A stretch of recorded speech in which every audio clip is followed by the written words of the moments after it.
आज जो है 28 फरवरी 2020 और तकरीबन रात के 10 बज रहे हैं। जैसा कि आप लोग जानते हैं कि रशिया और यूक्रेन के बीच में एक जंग चल रही है।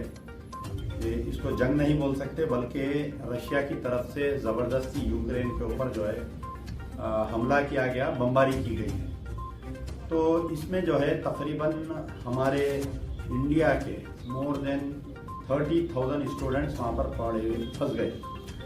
और ये पूरे 30,000 स्टूडेंट्स में एक बड़ी तादाद जो है तेलंगाना स्टूडेंट्स की भी है, और ख़ास तौर पर हमारे जो ओल्ड सिटी हैदराबाद के कई लोग हैं वहाँ पर जो फंस गए हैं। 2 दिन पहले तक भी कुछ माहौल अच्छा था, वहाँ पर ट्रांसपोर्ट फैसिलिटीज़ मिल रही थी, कोई मेट्रो रेल से सफ़र करके या कोई कैसा ना कैसा करके बॉर्डर स्टेट्स पे, जो यूक्रेन को मुख्तलिफ बॉर्डर स्टेट्स लगते हैं जिनमें Poland, Belarus, Romania, Hungary, Bosnia, ये यहाँ पर जो है ये लोग जाकर बॉर्डर क्रॉस करके वहाँ के एयरपोर्ट्स यूज़ करके इंडिया आ रहे थे। लेकिन पिछले 2 दिन में जो है हालात बहुत ख़राब हो गए। एक तो रशिया के बमबारियों में इजाफा हो गया वहाँ पर, और सबसे बड़ी चीज़ जो है, जो पोलैंड के बॉर्डर पे हमारे जो इंडियंस जाकर वहाँ पर स्ट्रैंडेड हो गए, उनके साथ में यूक्रेनियन पुलिस भी बहुत मारपीट की, बल्कि ऐसे वीडियोस और ऐसे खबरें भी आई। तो इसमें यह है कि पहली चीज़ मैं ये बताना चाहूँगा कि दूसरे कंट्रीज़ के जो स्टकअप है यूक्रेन में, उनके लिए बहुत फैसिलिटीज़ हो रहे हैं। हमारे इंडियंस के लिए खाली हम मीडिया में ये देख रहे हैं, न्यूज़ में ये देख रहे हैं कि प्रधानमंत्री मोदी जी बहुत काम कर रहे हैं, मिनिस्टर फॉर एक्सटर्नल अफेयर बहुत काम कर रहे हैं। 2 फ्लाइट्स जो आए हमारे ऑलरेडी, एक मुंबई में लैंड हुआ और एक दिल्ली में लैंड हुआ, या 2-3 फ्लाइट्स। सेंट्रल मिनिस्टर जाके बच्चों को फूल देकर उनको रिसीव किए। ये वीडियोस हमारे इंडिया के न्यूज़ में बताया जा रहा है, टेलीविजन पे। लेकिन हक़ायक़ जो है वहाँ पर, जो हमारे लड़कों के साथ, जो स्टूडेंट्स कम्युनिटी के साथ वहाँ पर जो व्यवहार किया जा रहा है, ख़ासतौर पर पोलैंड के बॉर्डर पर जो लोग फंसे हुए हैं, पोलैंड का बॉर्डर बिल्कुल बंद कर दिया गया है, नो इंडियंस अलाउड बोलकर वो लोग लगवा दिए। जो ये वेस्ट साइड पे है, जो पोलैंड के जो है वहाँ पर ये है। और दूसरे जो साइड्स है यूक्रेन के, जो नॉर्थ ईस्ट,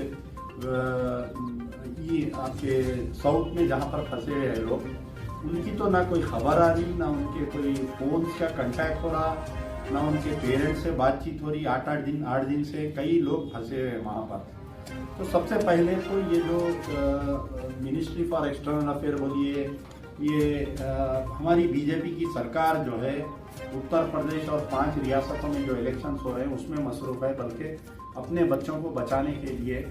हालांकि मीडिया में तो बहुत बता रहा है कि प्रधानमंत्री आज मीटिंग लिए, 2 सेंट्रल मिनिस्टर्स वहाँ पर चले गए, वो फलाना हो गया, लेकिन 8 दिन में हम जो है 20 से 25 हज़ार बच्चों को रेस्क्यू कराने में नाकामयाब हो गए। ये हमारी हकीकत है। कोई ट्विटर पे जवाब नहीं दिया जा रहा है।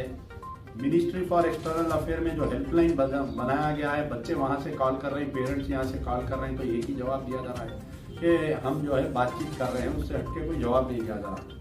बच्चे इतना परेशान हैं, मेरे कहने व्हाट्सएप पे कॉलिंग हो रही मुसलसल वहाँ से। हमारे जो खास तौर हैदराबादी, तेलंगाना के, कुछ उत्तर प्रदेश के लोग भी मुझे कॉल किए, महाराष्ट्र के स्टकअप स्टूडेंट्स भी मुझे कॉल किए, कर्नाटका के हुगली से भी कुछ बच्चे फ़ोन पे बात किए मुझे।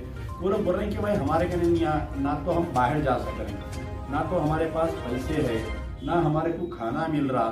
तो ये टोटली जो है, ये होना तो ये चाहिए था, सारे बच्चों को इंडियन एम्बेसी में बुला लेना था, वहाँ से गाड़ियों का अरेंजमेंट करके उनको जो भी बॉर्डर आपको, जो कंट्री आपको अलाउ कर रही है, चाहे वो पोलैंड अलाउ करने दीजिए, बेलारस अलाउ करने दीजिए, रोमानिया अलाउ करने दीजिए, हंगरी या बोस्निया, जो कंट्री से आपकी बातचीत हो रही है, अगर उनको आप अलाउ करने देते तो सीधा सेंट्रल गवर्नमेंट बसेस में डाल के बच्चों को वो कंट्री में उनके एयरपोर्ट पे लाके फिर वहाँ से इनको लाना चाहिए था। इसमें हमारी मोदी गवर्नमेंट टोटली फेल हो गई, टोटली फेल हो गई। और पूरे टेलीविजन इसके कसूरवार है। जितना नेशनल मीडिया ये बात बता रहा है, जो मोदी की तारीफ कर रहे हैं, ये सोच रहे हैं कि अगर हम ये हक़ायक़ बताएंगे तो आने वाले उत्तर प्रदेश के 7th फेज में 8th फेज में हमारे को प्रॉब्लम होगा बोलकर ये लोग झूठ बता रहे हैं, लेकिन हक़ाइक़ ये है कि बच्चों के माँ बाप इधर परेशान हैं और बच्चे वहाँ पर परेशान हैं। अब रही बात हमारे तेलंगाना सरकार की, KTR साहब एक ट्वीट कर दिए कि अब मैं एक NRI सेल कायम किया हूँ और दिल्ली में तेलंगाना भवन में हम एक सेल कायम किए हैं।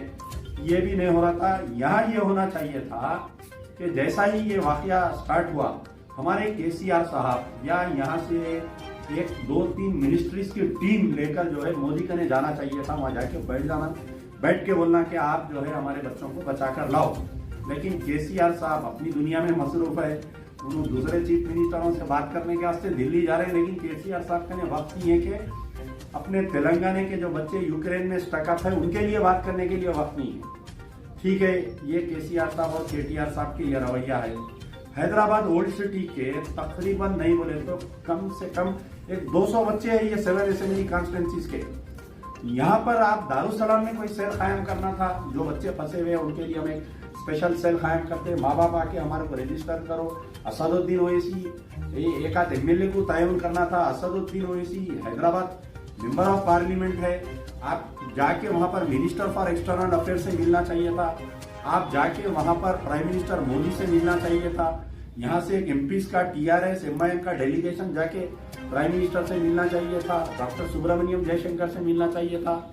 एक भी बयान नहीं है। हैदराबाद के कम से कम 500 बच्चे हैं जिनके माँ बाप परेशान हैं, जो यूक्रेन में मुख्तलिफ कॉलेजेस में या तो मेडिकल या तो कुछ दूसरी पढ़ाई पढ़ने के लिए गए हैं। ओल्ड सिटी के हमारे तकरीबन 500 बच्चे हैं। एक स्टेटमेंट नहीं है ना असदुद्दीन ओवैसी का स्टेटमेंट है, leader of the opposition Akbaruddin Owaisi का कोई स्टेटमेंट नहीं है, आपके उनके 7 MLA कारपोरेटर, उनके पास MLC है, chairman of the legislative council है, उनका कोई स्टेटमेंट नहीं है। तो ये आखिर हो रहा क्या बताइए आप। सेंटर टोटली फेल हो गई, रियासती सरकार KCR गवर्नमेंट टोटली फेल हो गई, हमारी मुस्लिम क़यादत MP MLA टोटली फेल हो गए। तो बहरहाल मैं अभी कई बच्चों से बातचीत कर रहा था। एक हमारे जो बीबी बाजार का एक लड़का है जिसका नाम है सैयद वसीम अकरमुज़्ज़मा, ये लड़का जो है 2 दिन पहले बॉर्डर पे पहुंचा वहां पर पोलैंड में। इन्हों और एक कोई वरंगल के थे साथ में लोग। वहां जाने के बाद में बहुत बारिश हो रही है, इतनी सर्दी है वहां पर आपके पोलैंड के बॉर्डर पे। वहां पर ये बच्चा बीमार हो गया। बीमार होने के बाद में उसको लाके जो है किसी एम्बुलेंस के जरिए वहां पर शेल्टर होम में रख दिया उसको।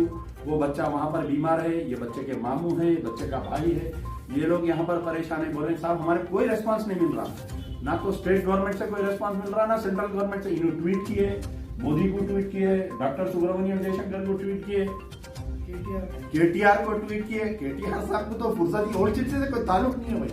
ओल्ड सिटी के मुसलमानों से किसी को हमदर्दी नहीं है, खासतौर KTR साहब को आप आजमा लो। ओल्ड सिटी के मसले पे कभी आप कोई ट्वीट करके उन्हें जवाब ही नहीं देते, चाहे वो CM रिलीफ फंड का बोलो आप, चाहे कोई बोलो। KTR साहब इज लीज बादर्ड, मुसलमानों के ताल्लुक से लीज बादर्ड, ओल्ड सिटी के ताल्लुक से लीज बादर्ड है। तो बहरहाल ये ऐसा चल रहा है। अल्लाह ही हमारे बच्चों का निगहबान है। अल्लाह ताला से मेरी दुआ है कि तमाम जितने हमारे हिंदुस्तानी यूक्रेन में फंसे हुए उनको सबको सही सलामत वापस लेकर आए। और उनके वालिदैन को मेरी तरफ से मैं हिम्मत दिलाना चाहता हूँ कि आप नमाज पढ़िए। जितने माँ हैं आप, जैसा इनकी वालिदा बहुत परेशान है, इनके वालिद दुबई में फंसे, वहाँ पर है, जॉब है उनका, उन्हों वहाँ परेशान है, यहाँ इन्हों बीबी बाजार चौरस्ते पे रहते हैं, यहाँ पर इन्हों परेशान है, इनकी वालदा भाई यहाँ पर परेशान है। ऐसे तकरीबन 100 पेरेंट्स ओल्ड सिटी के फिल वक्त मेरे से कनेक्टेड है। टोली चौकी के बच्चे हैं, मेहदीपट्टनम के बच्चे हैं, हाफिज बाबा नगर के 2 बच्चे हैं, चंद्रायन गुट्टा गाजी मिल्लत के 2 बच्चे हैं, फलकनुमा वट्टेपल्ली का 1 बच्चा है, राजेंद्र नगर चिंतलमेट का 1 बच्चा है, मलकपेट के तकरीबन फैजाबाद के 8-10 बच्चे हैं वहां पर। लेकिन कुछ नहीं है। MLA लापता, मेंबर ऑफ पार्लियामेंट लापता, फ्लोर लीडर लापता, KCR लापता, KTR लापता। तो ये आखिर हम वोट क्यों देते भाई, लोगों को समझ में नहीं आ रहा। हमारे बुरे वक्त पे जब साथ नहीं आते। खैर छोड़िए, मैं हमारे यहाँ पर जो मौजूद है मुकरम साहब है और हमारे ख्वाजा जुनैद साहब है, ये आपके भाई के साथ क्या हुआ, आपसे जो भी बातचीत होगी पूरा डिटेल बोलिए वहाँ पर। जी मेरे भाई ऑलरेडी 2 दिन हो गया था पोलैंड बॉर्डर पर जाकर।